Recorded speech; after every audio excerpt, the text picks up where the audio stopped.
Assalamualaikum warahmatullahi wabarakatuh. Jadi di sini kita bakal bukan kita ya. Aku bakal ngejelasin dari chapter 2 dimana ini sebenarnya udah telat banget, cuman waktu itu tuh lagi ke corona kali ya. Pokoknya waktu itu jadi masa transisi.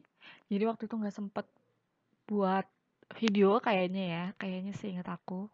Jadi langsung aja di sini di chapter 2 punya aku. Di sini ada teorinya dulu. Yang pertama adalah jelaskan apa itu binary classification. Dilengkapi dengan ilustrasi gambar sendiri. Jadi ini. Terus habis itu penjelasannya adalah klasifikasi biner atau binomial adalah sebuah tugas untuk mengklasifikasikan elemen-elemen dari himpunan yang diberikan ke dalam dua kelompok, yaitu memproduksi kelompok yang mana yang masing-masing dimiliki. Berdasarkan dari aturan klasifikasi konteks yang membutuhkan keputusan apakah suatu item memiliki sifat kualitatif atau tidak. Beberapa karakteristik tertentu atau beberapa klasifikasi biner khas meliputi yang pertama adalah tes medis, di mana untuk menentukan apakah pasien memiliki penyakit tertentu atau tidak.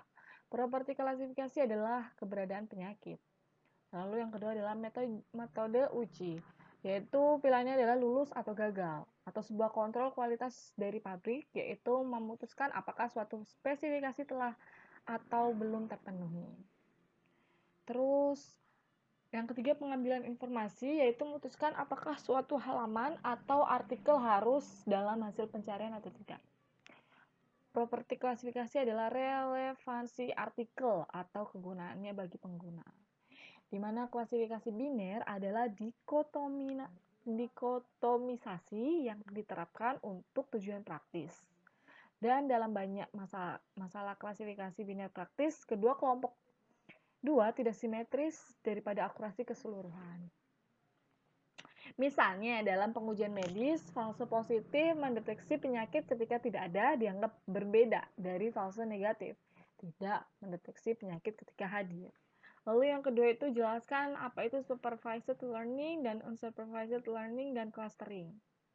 Nah ini apa namanya ilustrasi gambarnya ya, dari titik di situ merah, hitam dan hijau. Dimana clustering adalah merupakan sebuah proses mengklasifikasikan yang berdasarkan suatu parameter dalam penentuannya. Contoh pada berat sayuran. Sayuran A memiliki berat sebesar 100 gram dan sayur B memiliki berat 120 gram.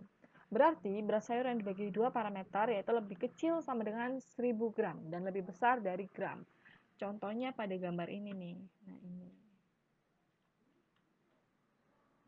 Kayak gini. Terus supervised learning adalah cara untuk mengklasifikasikan suatu objek atau data yang telah ditentukan kelas-kelasnya. Contoh pada sayuran tumbuhan wortel yang termasuk mengandung vitamin A. Berarti tumbuhan wortel telah dikategorikan dalam sayuran yang mengandung vitamin A. Sedangkan kangkung mengandung zat besi, yang berarti pertumbuhan kangkung telah dikategorikan ke dalam sayuran yang mengandung zat besi. Ini nih, ini deng, berarti yang tadi tuh yang ini gitu. Nah ini nih, jadi dikategoriin gitu loh. Unsupervised learning merupakan cara untuk mengklasifikasikan tanpa adanya kelas untuk menentukan jenisnya. Contoh sayuran berarti semua objek yang memiliki ciri-ciri sayuran kategori kan dalam sayuran untuk lebih jelasnya dapat dilihat pada gambar. Seperti ini. Terus jelaskan apa itu evaluasi dan akurasi dari buku dan disertai ilustrasi contoh gambar. Di mana evaluasi didefinisikan sebagai penilaian atau penilaian menyatakan bahwa evaluasi adalah kegiatan yang dilakukan berkaitan dengan proses penentuan nilai atau masalah. Kayak gitu. Apa, di mana, mengapa, siapa, caranya gimana gitu. Nah, itu evaluasinya. Kayak gitu. Terus akurasi adalah nilai yang dekat dengan nilai aktual. Contohnya mendekati mana target gitu. Jadi mana sih yang mendekati nilai aktual gitu. Yang yang akurat, cari data yang akurat.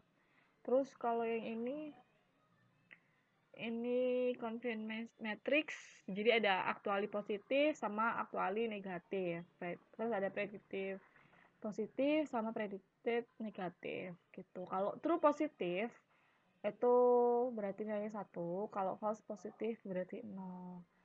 Terus kalau false negatif 0, kalau true negatif juga 0. Gitu. Jelaskan K-fold cross validation bekerja dengan gambar ilustrasi. Nah ini saya kurang paham juga sih. Jadi ini ada bacaannya. Validation adalah suatu mode untuk mendapatkan kinerja classifier. Metode ini dapat digunakan dengan jumlah data yang terbatas, tidak banyak. Cara kerja K-fold cross validation adalah sebagai berikut. Jadi total A itu total intents dibagi menjadi N bagian. Terus fold 1, ketika bagian 1 menjadi data uji dan sisanya menjadi data pelatihan. Fold kedua adalah ketika bagian kedua menjadi data uji. Kayak gitu. Discussion tree. Jadi kita gimana cara mendapatkan sebuah hasil itu pakai metode discussion tree gitu. Itu sebuah pohon keputusan. Nah ini kan metode klasifikasi yang paling populer gitu. Terus information gain dan entropi dengan gambar ilustrasi buatan sendiri. Nah ini low entropy, ini high entropy. Nah keunggulannya itu yang paling populer itu atribut seleksi, algoritma C45, pembangunan dari algoritma IDE 3. Karena perkembangan ini memiliki pekerjaan dasar sama dengan algoritma IDE 3.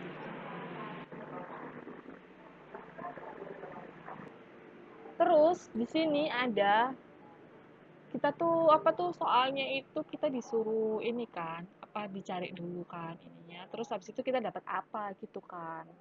Nah, aku tuh dapat namanya yang kota. Kota. Jadi kota. Aku ngambil nama kotanya tuh ada Kediri. Habis itu apa lagi tuh ya? Malang, Madiun, Magetan. Habis itu Batu tuh di Malang. Terus ada Jember juga, di Surabaya. Gitu. Nah, aku tuh lupa deh ini tuh apa itu.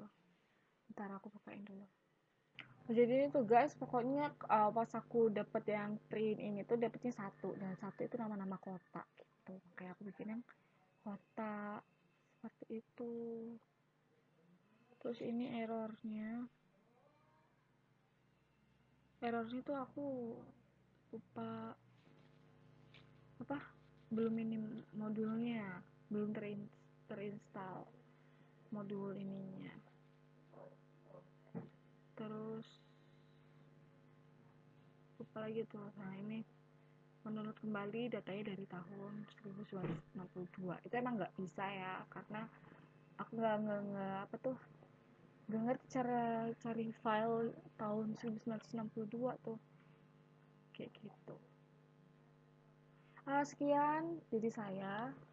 Semoga bermanfaat. Assalamualaikum warahmatullahi wabarakatuh.